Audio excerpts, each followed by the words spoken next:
Ready. পৃথিবীতে এত অশান্তি, এত বিভ্রান্তি, এর জন্য দায়ী কেউ নয়, শুধু এই বুদ্ধিজীবী দুপেয়েরা। দুপেয়ে মানে মানুষ, চার পেয়ে হচ্ছে পশু। তা এই মানুষ আজকে পরমাণু বানাচ্ছে কেন? মানুষ মারবো বলে। তা মানুষ কিসের বুদ্ধিমান?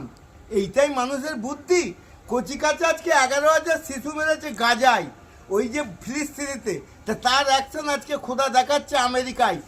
আগুন লেগেছে, দাবানল ছুটছে, মানুষের কোনো বুদ্ধি কাজ করছে না। শয়ে শয়ে হেলিকপ্টার জল মারছে, নিচে থেকে মারছে, কিছুই কাজ করছে না। ওপরওয়ালা এমন হাওয়া চালিয়ে দিয়েছে যে আমেরিকাবাসীকে ঘরে ঢুকিয়ে দিচ্ছে, খিল দিয়েও মারতে পারবে না, ওটা আগুন পুড়িয়ে ছাই করে দেবে।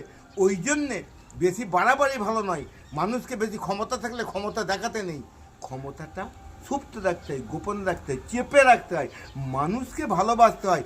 মানুষের ভেতরেই তো ক্ষুধা, মানুষের নরই নারায়ণ। অমুসলমান বলছি, আমরা বলবো মানুষের ভেতরেই ক্ষুধা বিরাজমান। অতএব সেই মানুষকে কেউ যদি মারতে যায়, ছোট করতে যায়, তার পরিণতি এইরকম হবে। এটা যেন আমরা ভুলে না যাই।